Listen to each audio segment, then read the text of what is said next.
179명이 희생된 제주항공 여객기 참사에 대한 정부의 용역 보고서가 공개됐습니다. 사고 당시 무안공항에 설치돼 있던 이 콘크리트 둔덕이 없었다면 그랬으면 어땠을까라는 지적이 많이 나왔었는데요.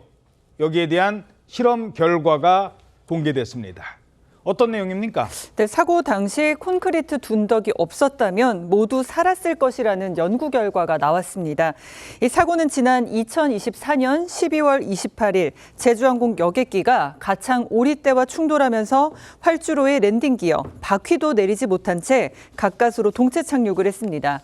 사고 당시 항공기는 시속 374km로 활주를 시작해서 12초 9초 동안 1157m를 달린 끝에 콘크리트 둔덕에 충돌을 했는데요.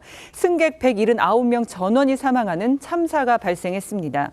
이러면서 사고 이후에 이 콘크리트 둔덕이 희생을 키운 것 아니냐 그런 지적이 많이 나왔었는데 이 사고를 조사한 국토교통부 산하의 항공철도 사고조사위원회가 한국전산구조공학회에 공식 의뢰해 시뮬레이션 실험을 한 결과 콘크리트 둔덕이 없을 경우 모두 생존한다는 결론을 내린 겁니다. 둔덕이 없었으면 저런 사고에도 큰 피해는 막을 수 있었을 것이다. 이 사고 당시에도 전문가들은 희생을 키운 원인으로 이 콘크리트 둔덕을 지목했었습니다. 콘크리트로 되어 있기 때문에 고속으로 접근해왔던 항공기가 충돌을 하면서 그만한 에너지가 항공기의 구조를 견디지 못할 정도.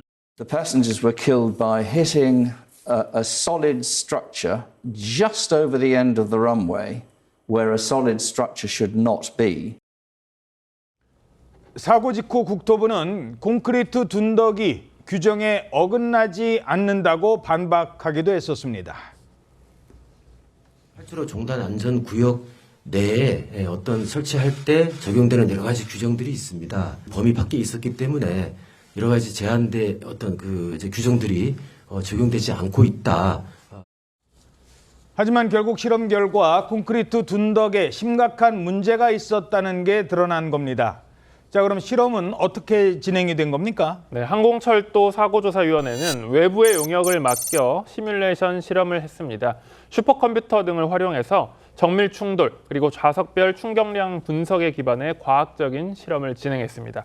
콘크리트 둔덕 개량 전후와 그리고 규정대로 부러지기 쉬운 재질로 설치했을 때 이 세 가지 상황으로 희생자가 얼마나 발생하는지 여기에 대한 시뮬레이션을 한 건데요. 그 결과 콘크리트 둔덕이 있었을 경우에는 개량 전이든 이후이든 모두 전원 사망한다라는 결과가 나왔고 부러지기 쉬운 재질로 설치했을 때는 사고기가 공항 보안 담장까지 뚫고 지나가긴 하지만 전원 생존한다라는 결론이 나온 것입니다. 자, 당시 문제가 없다던 국토부, 현재는 어떤 입장입니까? 국토부도 최근에 규정 위반이라는 입장을 처음 밝혔습니다. 콘크리트 둔덕에 설치한 방위각 시설이 국토부 분석으로도 규정에 위반했다고 인정을 한 건데 국토부에서 최근 국회에 활주로 주변 안전지대 끝지점에서 240m 이내에는 충돌하는 경우에는 부러지기 쉽게 개선해야 한다라고 보고를 한 겁니다. 2020년 무안공항 로컬라이저 시설 개량 사업 당시에 이미 지켜졌어야 되는 내용입니다. 그런 만큼 국토부의 관리 감독 책임을 사실상 시인한 셈이고요. 기존의 입장을 뒤늦게 번복한 겁니다. 이 규정을 지켰다면 앞서 말씀드린 대로 그리고 실험 결과대로 사망자가 단 한 명도 나오지 않을 수도 있었다는 겁니다. 예. 자, 그런데 정작 이 같은 실험 결과를 유족들은 1년 가까이 모르고 있었다고요? 그렇습니다. 이와 관련해서 유가족 협의회는 어제 1년이 넘도록 이 보고서는 유가족에게 공개되지 않았다라고 하면서 항철이와 경찰은 유가족을 기만했고 조사기관의 독립성과 공정성을 스스로 무너뜨렸다라고 이야기했습니다. 그러면서 명백한 인재라고 밝혀진 만큼 이를 숨긴 항철이는 사과해야 한다라고 하면서 모든 조사 자료를 유가족에게 공개해야 한다고 주장했습니다.